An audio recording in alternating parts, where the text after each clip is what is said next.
Hello everyone, मैं हूं आदर्श कुपौत। Start करते हैं आज का वीडियो। आज का जो वीडियो होने वाला है वो होने वाला है हमारे एक जो सीरीज चलती थी एग्जाम टाइम में, उसी सीरीज को आज हम कंटिन्यू करने वाले हैं। पहले 7-8 वीडियो में उस सीरीज के बना चुका हूं जो कि है टॉप 10 मोस्ट इंपोर्टेंट क्वेश्चंस। अब इस सीरीज पे पहले मैंने 10 सब्जेक्ट के या शायद 8 सब्जेक्ट के बनाए थे वीडियो। उस पर आप लोगों का अभी एग्जाम टाइम में इतना अच्छा रिस्पॉन्स आ रहा है, आप लोगों ने कमेंट करके मुझे सारे सब्जेक्ट के नाम बता दिए कि इन सारे सब्जेक्ट पे वीडियो बनाइए, तो मैं उन्हीं उसी सीरीज को आगे कंटिन्यू करने वाला हूं।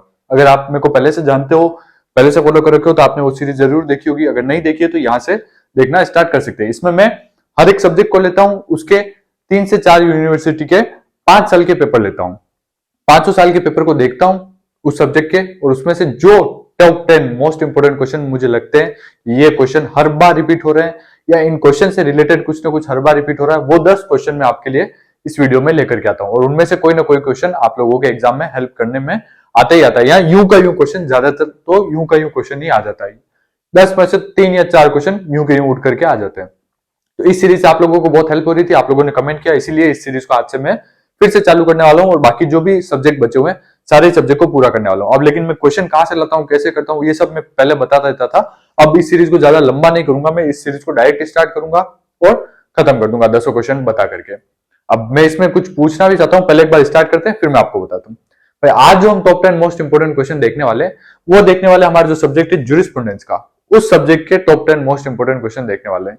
कौन कौन से क्वेश्चन है वो आपको मैं बता देता हूं। उससे पहले ये मेरा इंस्टाग्राम है, आप चाहो तो मुझे यहां जाकर के फॉलो कर सकते हो। आपका कोई डाउट है तो वो भी मुझसे पूछ सकते हो, मुझसे कोई बात करनी है तो वो भी यहाँ पूछ सकते हो।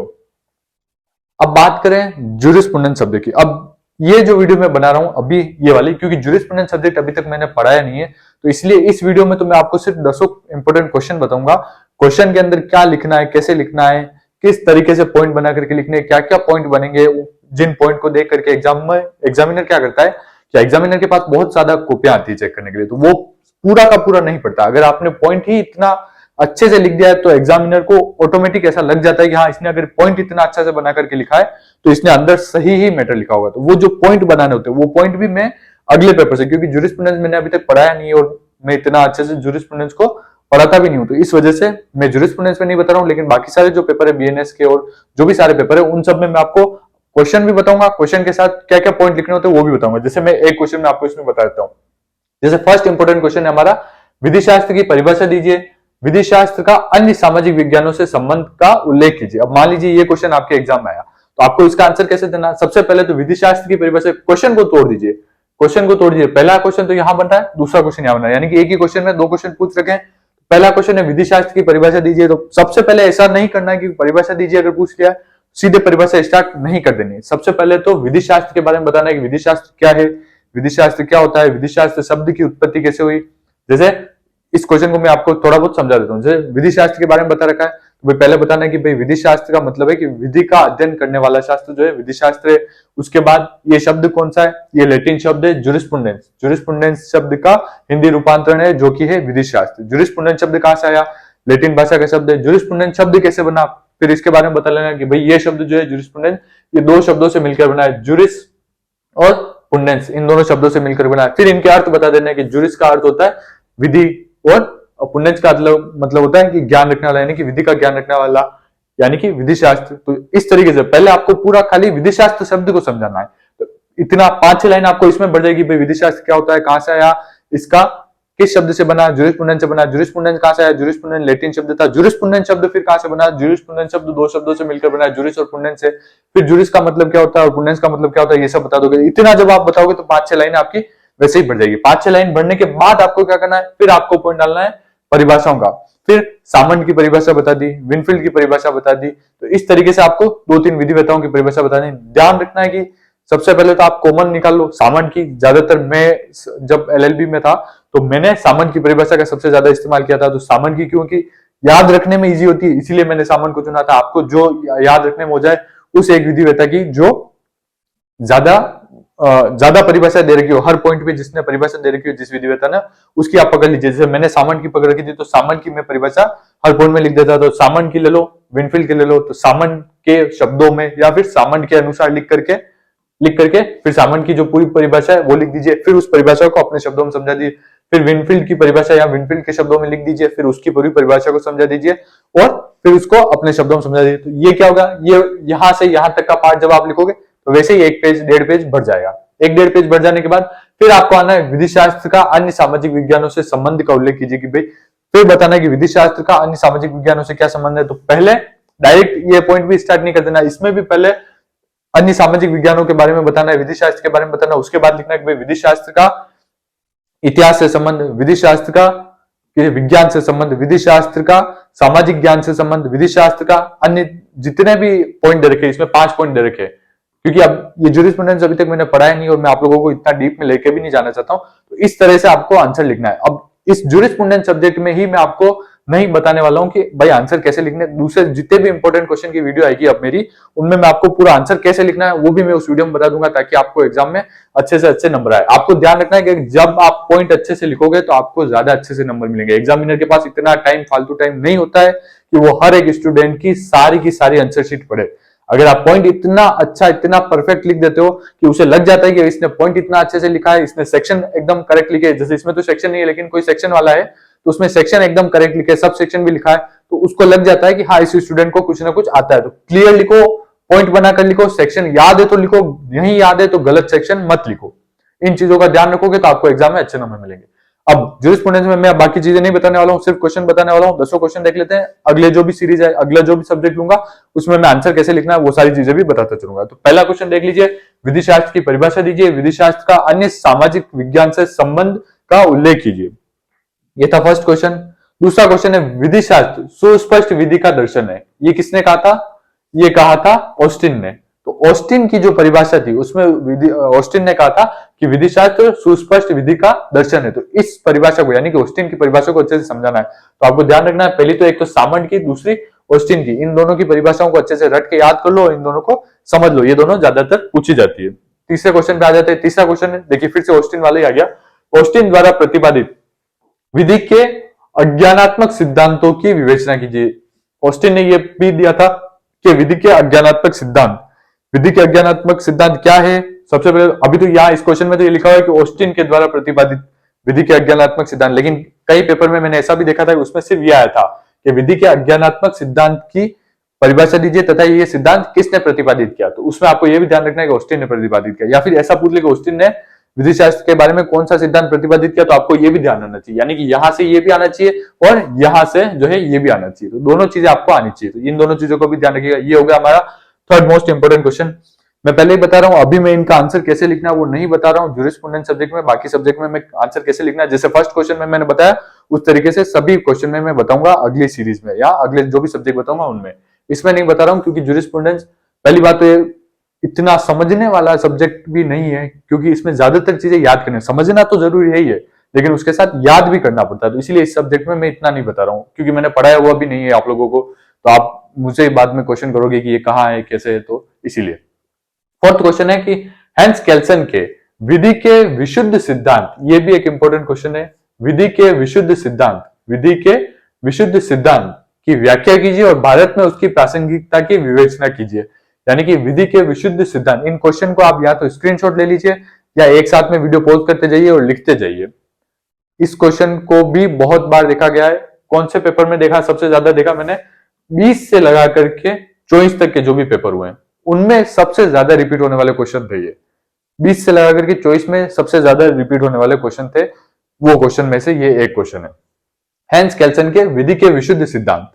अगले क्वेश्चन पे आ जाते हैं। फिफ्थ क्वेश्चन है हमारा, विधि शास्त्र की ऐतिहासिक विधि की पद्धति की विवेचना कीजिए। ऐतिहासिक विधि की पद्धति की विवेचना कीजिए। अब अगर आपने फर्स्ट क्वेश्चन अच्छे से पढ़ा, जो मैंने फर्स्ट क्वेश्चन बताया था इसी सीरीज में, फर्स्ट क्वेश्चन जो बताया था, अगर उसको आपने अच्छे से पढ़ा, उसके अंदर भी ये पॉइंट था कि ऐतिहासिक विधि वाला, उसके अंदर भी ऐतिहासिक विधि वाला पॉइंट था कि किसका? जूरिस्प्रूडेंस का, विधि शास्त्र का ऐतिहासिक विधि से संबंध। तो अगर आपने वो अच्छा पढ़ा है, वो क्वेश्चन अच्छे से पढ़ा है, तो उस क्वेश्चन का आंसर भी आप इसमें लिख पाओगे, उसका भी एक पॉइंट इसमें अच्छे से आ जाएगा, यानी कि उसका एक पॉइंट पूरा इसका आंसर बन जाएगा। तो एक क्वेश्चन को अच्छे से पढ़ोगे 2-3 क्वेश्चन तैयार हो जाएंगे। तो ये भी ध्यान रखना है, ऐतिहासिक विधि की पद्धति की विवेचना कीजिए विधि शास्त्र के अंतर्गत। सिक्स्थ क्वेश्चन पे आ जाता है, रूढ़ि को परिभाषित कीजिए। रूढ़ि क्या होता है, इसको परिभाषित कीजिए। एक वैध रूढ़ि के लिए कौन कौन से आवश्यक तत्व होते हैं? रूढ़ि पहले ही पढ़ चुके हो, हिंदू लॉ में पढ़ चुके होगे या मुस्लिम लॉ में पढ़ चुके होगे। रूढ़ि क्या होती है, रूढ़ि से किस तरीके से कोई विधि बन सकती है कि नहीं बन सकती है, कौन सी रूढ़ी वैध रूढ़ी मानी जाएगी और कौन सी रूढ़ी वैध रूढ़ी नहीं मानी जाएगी, कौन सी रूढ़ी को विधि के रूप में एक्सेप्ट किया जा सकता है और कौन सी रूढ़ी को विधि के रूप में एक्सेप्ट नहीं किया जाता है, ये सारी चीजें भी मैं हिंदू लॉ या मुस्लिम लॉ में बता चुका हूं, वहां जाकर के देख लेना। और जूरिस्प्रूडेंस में आप अलग से पढ़ ही सकते हो। अब उसको पहले तो रूढ़ी को परिभाषित करना, कौन सी रूढ़ी होगी, और उसके बाद आपको ये भी बताना कि वैध रूढ़ी के लिए कौन कौन से आवश्यक तत्व है, ये मैं बताए थे। वैध रूढ़ी के कौन कौन से आवश्यक तत्व है, कौन कौन से ऐसे तत्व होंगे, तब जाकर के किसी रूढ़ी को वैध रूढ़ी माना जाएगा और उसे एक विधि के रूप में एक्सेप्ट किया जाएगा। तो ये चीज भी बतानी। ये हो गया हमारा 6th इंपोर्टेंट क्वेश्चन।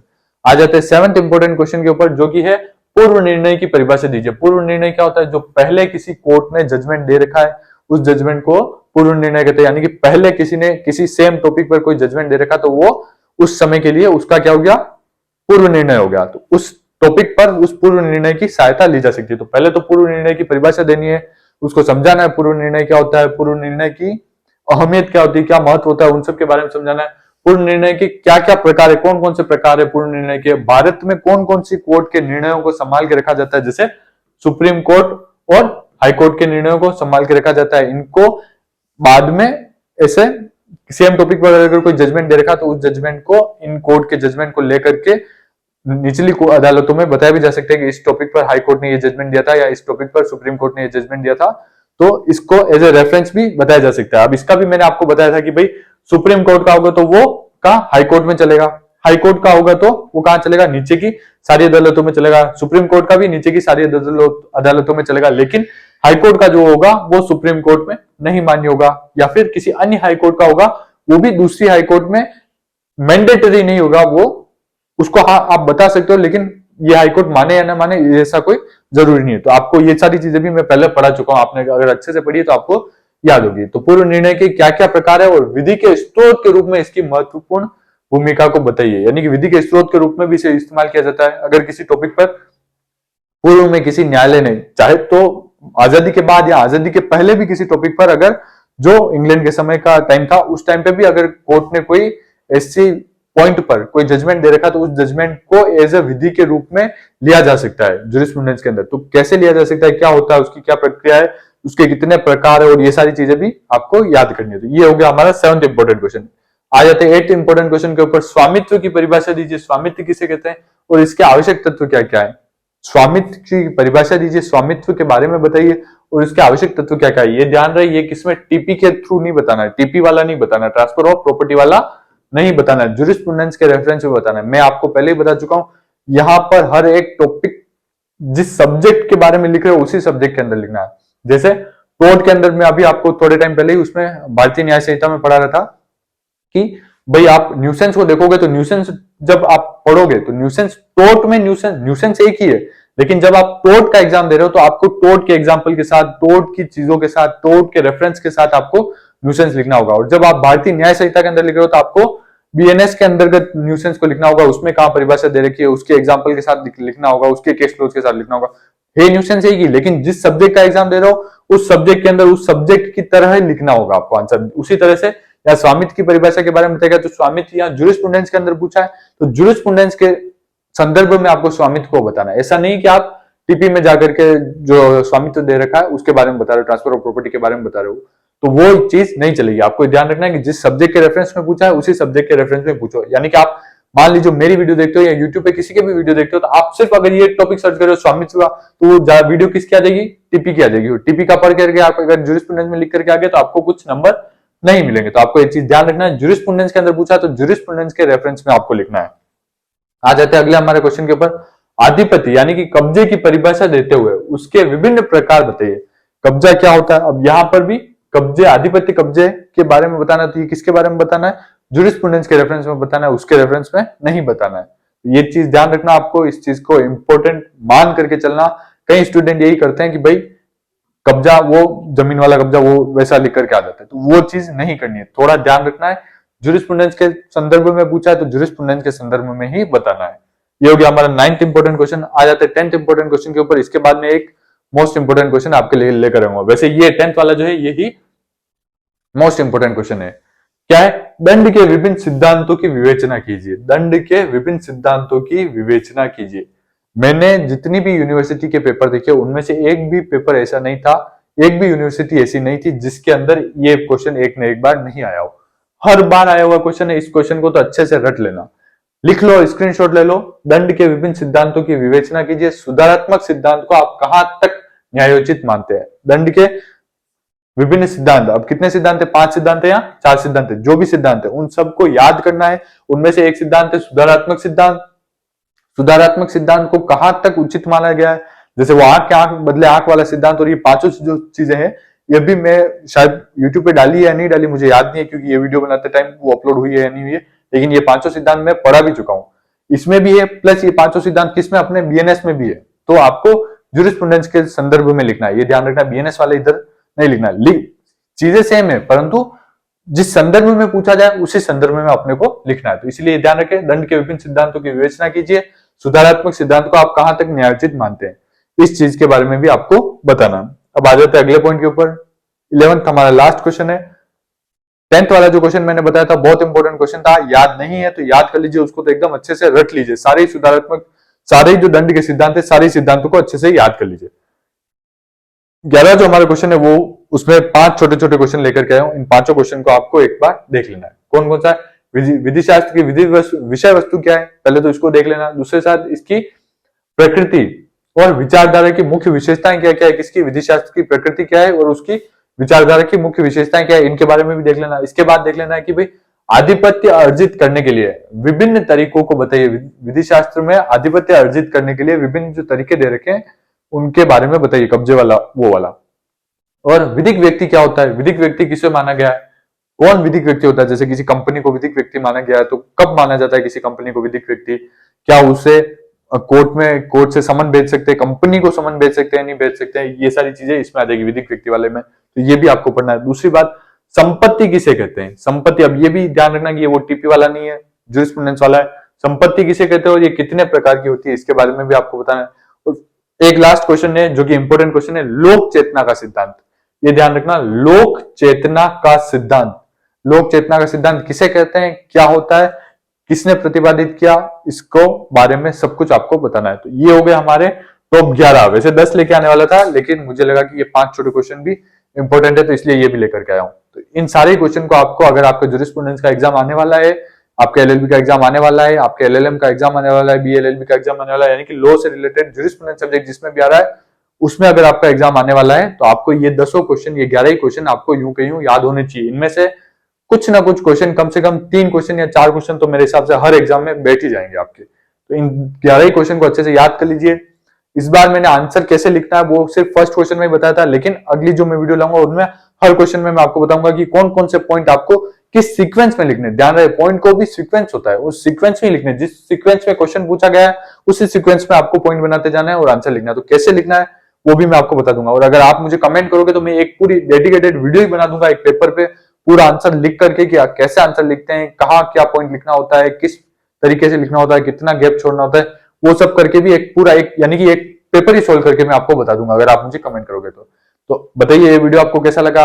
आप पुराने टाइम से जुड़े होगे तो आप लोगों को वैसे ही विश्वास होगा कि कितने क्वेश्चन इससे मैच होते हैं, कितना इंपॉर्टेंट सीरीज है ये। क्योंकि अगर आप लोग नए हो तो आपको शायद पता नहीं होगा, लेकिन जो पुराने हैं उन सभी को पता होगा। तो thank you so much, I hope video आपको अच्छा लगा होगा।